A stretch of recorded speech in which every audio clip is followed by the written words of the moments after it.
His truck sat in the driveway, his wallet on the table, his keys still in the door. Then Billy Smolinski walked inside and was never seen again. He was 31, a truck driver who doted on his dog and had plans for the weekend. Nothing about that night said a man who runs. And yet, for 4 years, the database built to find the missing never carried his name because no one filed it.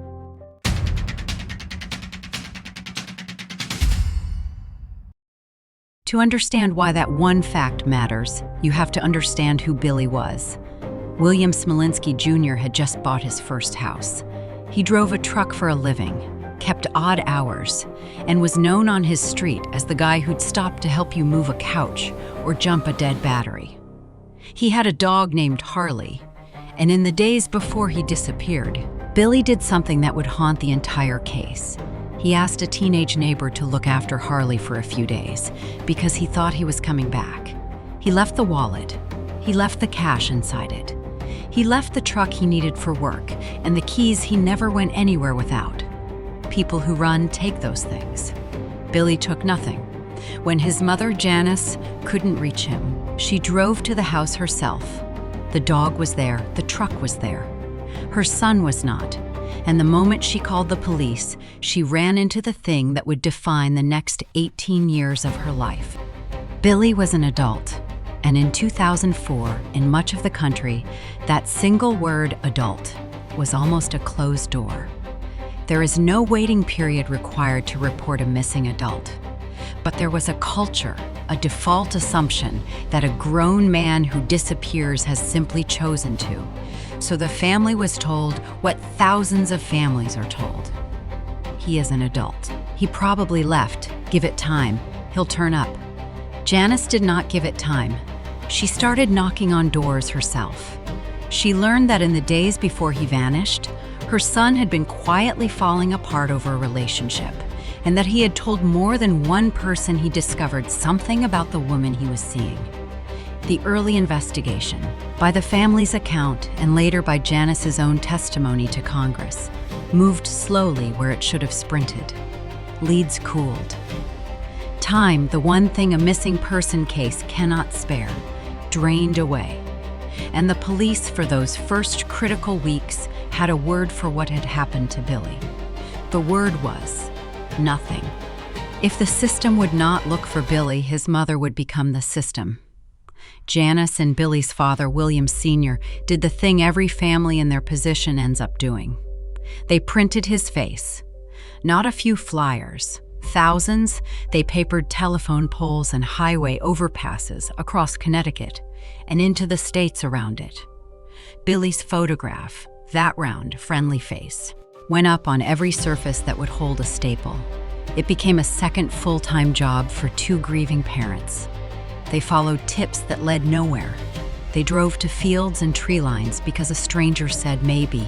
There they built, by hand, the search that should have been built for them, and then Janice started to notice something strange about the flyers themselves. In certain places, almost as fast as the family could put Billy's face up, it was coming down.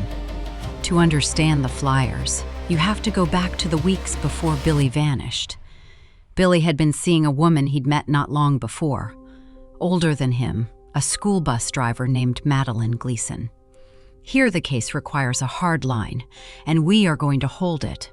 No one has ever been charged in connection with Billy's disappearance. Not Madeline Gleason, not anyone. Everything that follows is theory, suspicion, and tip. The things the family chased, not things a court ever confirmed. What is documented is this. In the days before he disappeared, Billy believed the relationship had been built on a lie. He had, by several accounts, just learned the woman he was seeing was involved with someone else. Friends described him as devastated, blindsided, not himself. So when Janice saw Billy's flyers being torn down, not by weather, not by city crews, but on purpose, in the places that touched that relationship, she did not see vandalism. She saw a message, and she wanted to know who was sending it. Janice did something a grieving mother shouldn't have to do. She started watching the flyers, staking out the poles. And on at least one occasion, the family captured it on camera. A person deliberately pulling Billy's missing person posters down. It went to court. Someone connected to that relationship was actually convicted. Not for anything to do with Billy's disappearance, but for tearing down the flyers that asked the public to look for him. Sit with how strange that is. The only conviction this case has ever produced is for the act of taking Billy's face off a telephone pole. The man himself gone without a trace, no charges, no answers. But the paper asking where he went. That, someone went to the trouble of erasing. For Janice, it was proof of the thing she already felt in her chest. Billy hadn't wandered off. Someone, somewhere, did not want him found. And the search was about to lead to a name, a shovel, and a field. Years into the search, a tip arrived that seemed to crack it open. A man came forward and told investigators a story, that he knew what had happened to Billy, that he knew who was responsible, and that he knew where the body had been put. The name the tip pointed to was a young man connected to that same relationship. Someone who, by the time investigators were chasing this, was already dead. He had died in 2005, less than a year after Billy vanished of a drug overdose. He could never be questioned. He could never answer again. Hold the line. No charge was ever filed against him either. He is a name in a tip, not a verdict. But the tip was specific enough that, between 2008 and 2011, investigators and the family did something extraordinary. They started to dig. Cadaver dogs, excavators. They tore into the ground at more than one Connecticut location chasing this story. A property, a field, each dig drew cameras and the family's hope, and the whole weight of 18 years pressing down on a patch of dirt. And every single time, they pulled up the same thing. Nothing.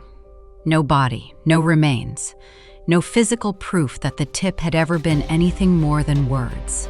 And then the man who gave that tip, the one who said he knew where Billy was, eventually found himself in front of federal authorities. In 2013, he was convicted of making a false statement. Think about what that means for Janice.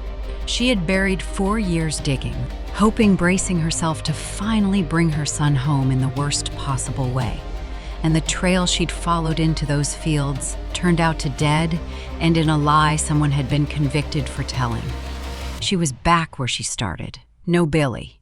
No answers.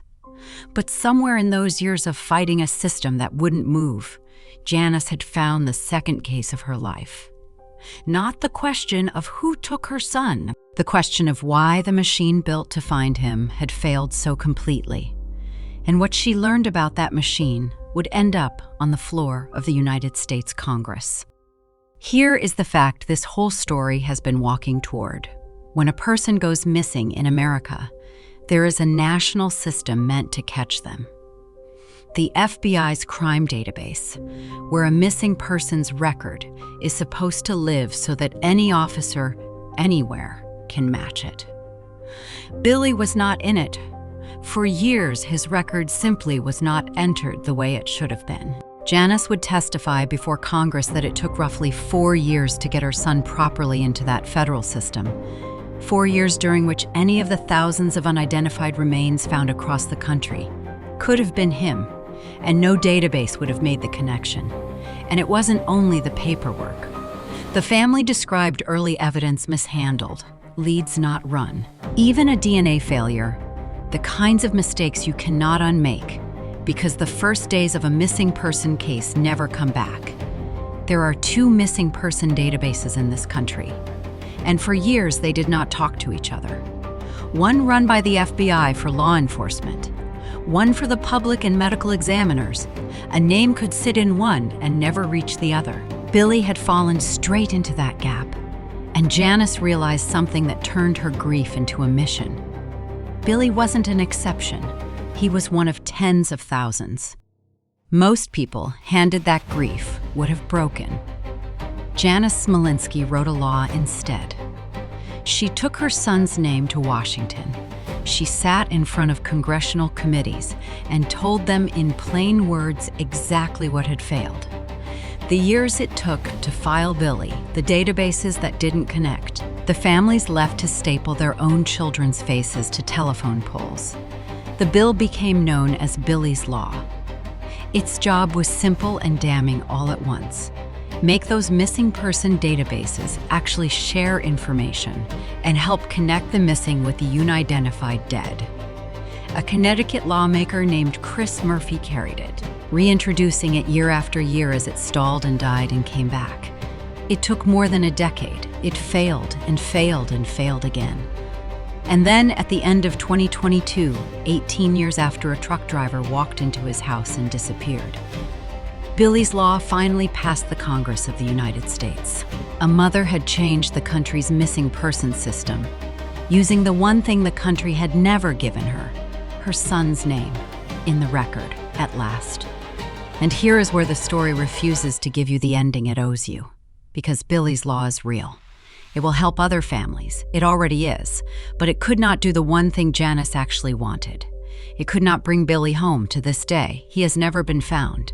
No remains, no grave, no moment where his mother got to stop searching. The law carries his name precisely because his case was never solved. The people the family once suspected were never charged. One of them died before the questions could even be asked. The flyers came down. The digs came up empty. The tip turned out to be a lie someone was convicted for telling.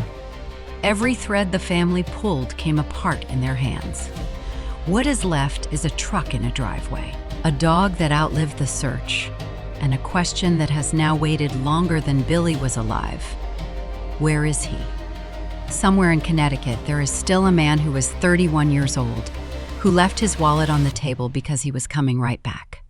His mother spent the rest of her fight making sure that the next family wouldn't be told what she was told, that no one would have to learn 4 years too late, that their child had never even made it into the system. She turned the worst thing that can happen to a parent into a law that will outlive all of them. But a law is not a body. A law is not an answer. And the central fact of this case is exactly as raw today as it was on that August night. Billy Smolinski walked into his house, and he never walked out. The system that finally bears his name still cannot tell you where he went.